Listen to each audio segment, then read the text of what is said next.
In this video, we're going to continue with Chapter 3, so specifically talking about Section 3.3, Names and Symbols of the Elements, Section 3.4, Metals, Nonmetals, and Semimetals,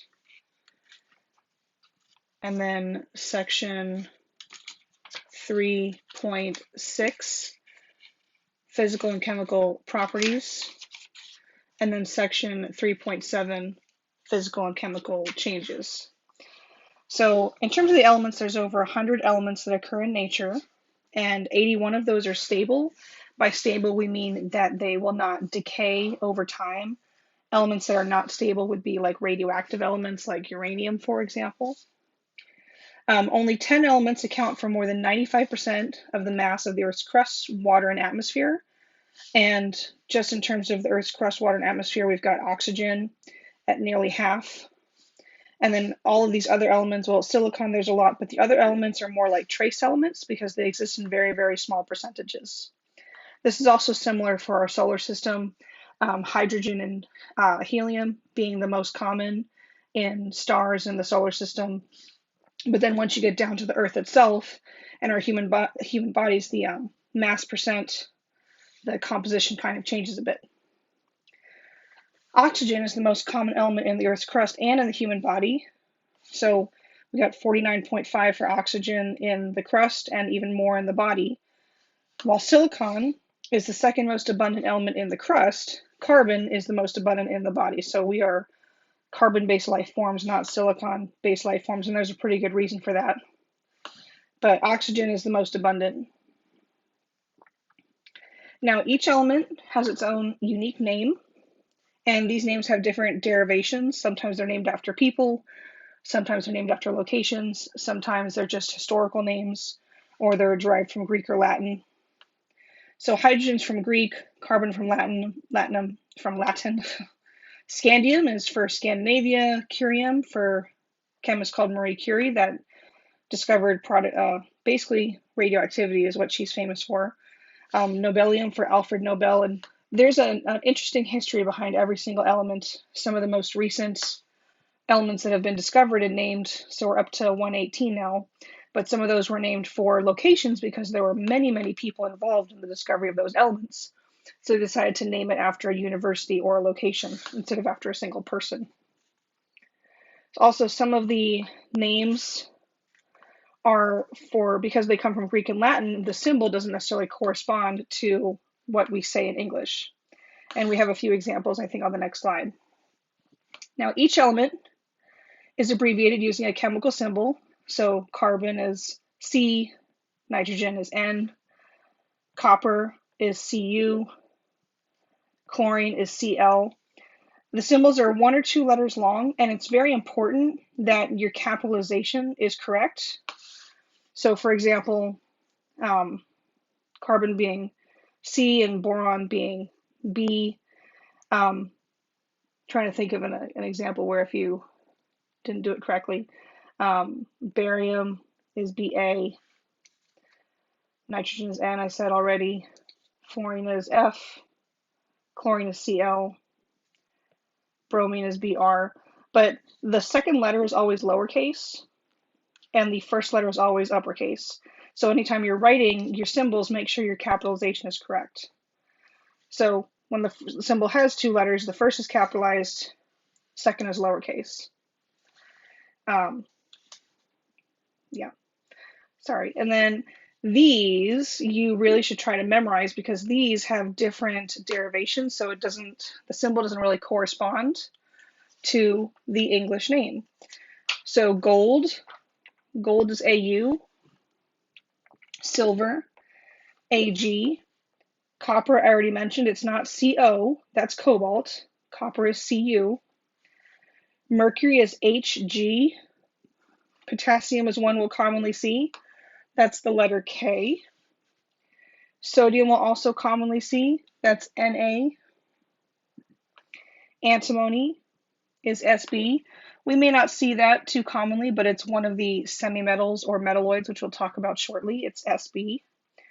Tin is right next to antimony, that's Sn. Iron we'll see commonly, that's Fe. Zinc, instead of Zi, it's Zn. And again, all of these, you see the same pattern. First letter is capitalized, second letter is lowercase. It is very important that anytime you're writing your homework, typing up your homework, you're consistently following that pattern because that's how it's done. Now, elements can be divided into three classes. We have metals, nonmetals, and semimetals or metalloids. So I'll commonly call them metalloids. The book has a tendency to call them semimetals, but it means the same thing. Metals you're probably familiar with. Metals like gold, silver, copper, those are all metals. Nonmetals are things like carbon, nitrogen, oxygen, fluorine, helium, hydrogen, and they have different properties from the metals. The metalloids have properties that are midway between those of metals and nonmetals, and they can be very, very useful in industry applications. So metals are typically solids. There's one important exception, and they have high melting points and high densities, and usually have a bright metallic luster. So by high density, imagine if you put a chunk of metal in a glass of water, what happens to it? It sinks to the bottom. That's because of the density. High melting points, meaning you'd have to put in a lot of energy just to turn a chunk of solid metal into a liquid. And bright metallic luster, so imagine, many metals look like a piece of silver, a silver jewelry. A lot of metals will have that physical characteristic. Metals are good conductors of heat and electricity. So in your home, the wires that conduct the electricity from the power plant, sometimes they're made of copper wire in your home. But other metals might be used to actually get the electricity from the power plant to your neighborhood.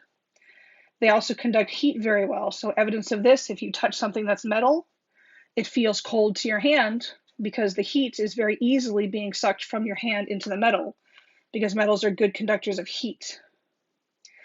Metals can be hammered into thin sheets, and we call that being malleable. So we can change their shape basically by just doing some blacksmithing.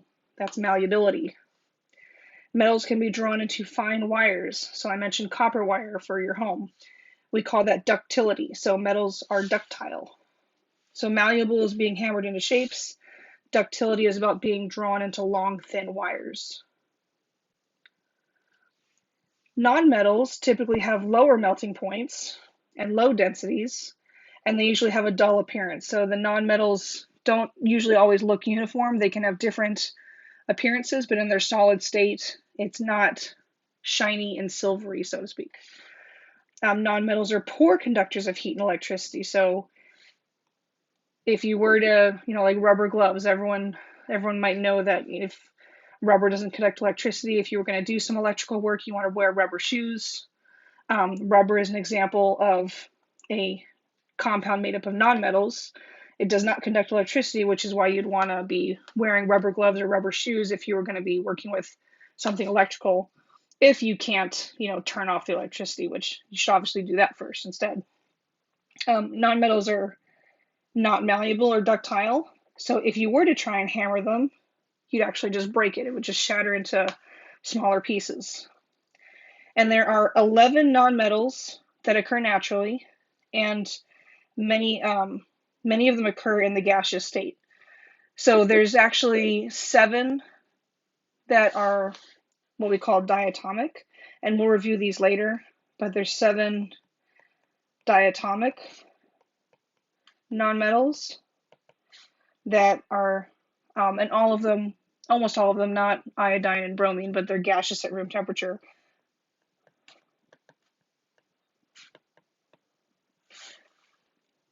But there's a handful of nonmetals. They're saying 11 nonmetals occur naturally in the gaseous state. Some of them won't be gaseous at room temperature, but we'll review those when we actually talk about the elements themselves.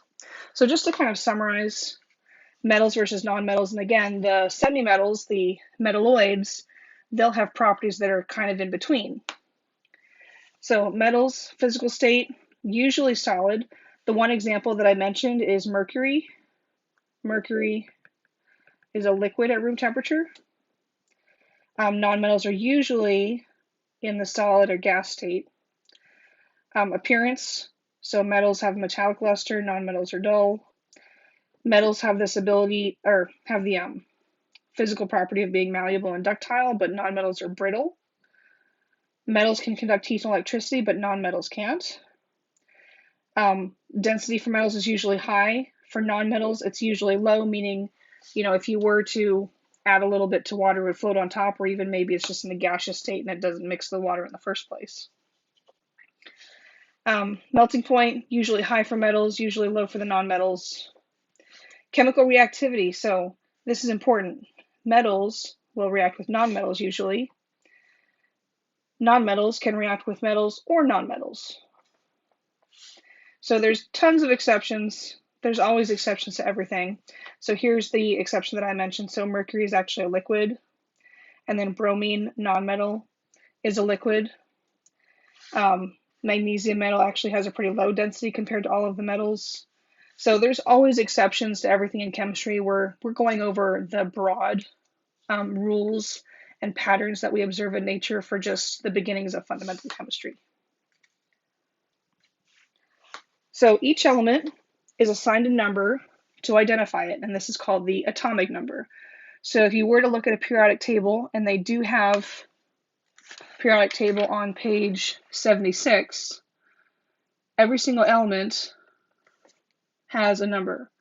And interesting that this periodic table in particular is not showing that number. Instead, it's giving much more interesting information, like is it synthetic, rare, or is it natural? And then what is it used in? What's its density? Malleable or not? That sort of thing. But the periodic table in the front of the book does have that number, that atomic number that I just mentioned. So every single element has an atomic number, and that atomic number is specifically the number of protons, which we'll get into later, but it's the number of protons that that element has in its nucleus. So, for example, hydrogen is element number 1, helium is number 2. We actually go all the way up to 118 now, but another example, uranium, 92. Everyone's probably heard of uranium. And the elements are arranged by atomic number on the periodic table, and there's a good reason for this as well. A lot of development, centuries ago, went into the development of, or not centuries, but Dmitry Mendeleev was the chemist that eventually arranged the elements into what we now know as the modern periodic table. But there was a lot of deliberation in trying to figure out what's the best way to arrange all of these guys. And we eventually settled on arranging by atomic number. So this is the periodic table that they have in chapter 3 on the book.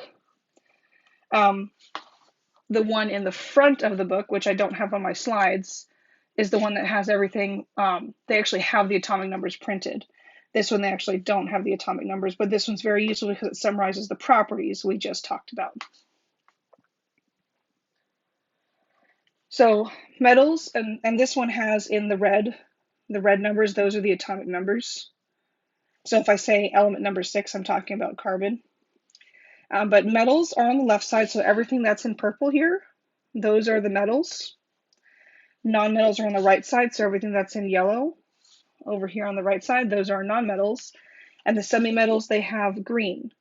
Now, some of these semimetals, some sources might say that, like aluminum, for example, is a semimetal, and some might say no, it's a metal. So this is kind of like a gray area, but it generally forms this little stair step right in between the metals and the nonmetals. And then the elements that are along that stair step are generally considered metalloids or semimetals. Some common ones like silicon, arsenic, here's the antimony, this is germanium, tellurium. So a lot of these are used in industry, like more specifically making computer chips. So like Intel microprocessor chips, that's where the semimetals really, really shine. And I mean like in terms of their usefulness, not their physical properties. So here we have the physical state. So we mentioned mercury and bromine being those two exceptions. So all of the metals are pretty much in a solid state except for your mercury here. That one's actually a liquid at room temperature. And then bromine, so most of the nonmetals are gaseous. but bromine's an important exception. It is a liquid at room temperature. Now, we still have some nonmetals that are in the solid state, like carbon, phosphorus, sulfur, selenium, iodine, but bromine is the interesting one because it's actually a liquid. 25 degrees C is that room temperature, so we might abbreviate it RT for room temperature. 25 degrees C is around 70, 72 degrees Fahrenheit. So we keep on discovering new elements, and this slide is just a little bit old because we've now named element 104. It's called Rutherfordium. But before we actually come up with a name, we just kind of give it this UNN, unnamed. This is basically means unnamed element 104.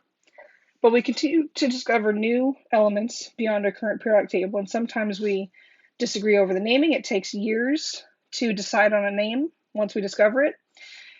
IUPAC is the organization that kind of governs all of the rules around chemistry. This stands for International Union of Pure and Applied Chemistry. They also govern organic chemistry naming rules, and they have publications on properties once they've been established by the scientific community. But IUPAC does our naming, and until IUPAC assigns a name, elements are followed using Latin prefixes with this IUM. But we have very recently, in the past few years, named all of those unnamed elements. So the periodic table in the front of your book actually does have all of those updated names. So we no longer, at least not at the moment, we don't have any elements with these unknown names or the unknown format for naming. So next up, physical and chemical properties. So a physical property is a characteristic of a pure substance that we can observe without changing its composition. So this includes the melting point, the boiling point, density, heat and electrical conductivity, things that we've been talking about already, color. So something that you can observe by physical observation or by manipulating the substance without actually doing a chemical reaction. A chemical property describes its chemical reactions with other substances. So how does it react with oxygen, or how does it react with hydrogen or other elements? So here's some examples of chemical properties. So sodium metal reacts with chlorine gas, and this is one of those diatomics. I didn't actually list them off, but that's why it's got a little 2 right here, because it's a diatomic. So di for 2, atomic, there's 2 atoms.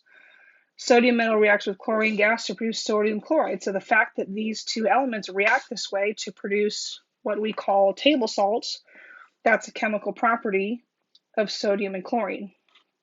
In the pictures here, we've got an example of your sodium metal. So it's a metal again, it's solid, it's got that silvery metallic luster. Here's chlorine, low density, it's a gas. And then when those combine, we basically get our table salt. And here's what it looks like, kind of a molecular representation zoomed in. It's an irregular lattice structure. All the atoms have a regular arrangement. Now, a physical change is a change where the chemical composition of the sample is not changing. So, for example, all of the phase changes we talked about earlier, solid to liquid, liquid to gas, boiling, evaporation, freezing, melting, sublimation, deposition, those are all examples of physical changes. So we're not actually changing the water when we melt from ice to liquid water. It's still water. We're not actually changing it, we're just changing its physical state, its phase, so that's a physical change. Physical changes include the changes in physical state or the shape of the pure substance. So again, changing like the state of matter, for example. Another example of a physical change might be ripping a piece of paper. It's still paper, just now you ripped it into 2 pieces. A chemical change is pretty much a chemical reaction. The composition of the sample changes during a chemical change. So if we were to break down water into its elements, and this is an example of a chemical reaction, which we'll get into later, Here we have water. Here we have hydrogen gas and oxygen gas. So we're in this process, and the arrow represents, it's kind of like a before and after. Before we have water, afterwards we have hydrogen gas and oxygen gas, so we're changing the composition. Before we had a compound, and here we have two elements. So that's an example of a chemical change. Evidence for chemical changes, and one analogy, I'll tell you after I do this slide, actually, it's kind of a funny analogy, but we might see a release of gas or forming of new substances. So for example, if you were to see bubbles in the container, that's telling you that you have a chemical reaction happening. A release of light or a release of heat energy. And this could also, so a release of heat energy, so the container feels hot, but it could also be, it feels cool or cold. I wrote cold twice. So if basically if when you're doing the chemical reaction inside your beaker, if that beaker feels hot or cold, that's an indication that a chemical reaction has occurred. If you see a permanent color change, so in this example here, we're forming this new yellow compound. So that's an example of a change. So my analogy is the diaper analogy. If you form a solid or a liquid, or you form a solid or a gas, you form a new compound, something that wasn't there before. If there's a smell produced, if there's heat produced, those are all evidence of chemical changes. The most common ones you might see in the lab when we do lab experiments, or when you do in-person lab experiments in the future with other courses, bubbles, or seeing a new solid form that's an interesting color, or it could be just a white color, but seeing a new solid form. And then evidence of heat. We won't do an experiment where we make sparks like in the picture, but you might do an experiment where the beaker or the test tube feels hot or feels cold. All of those are evidence of chemical changes.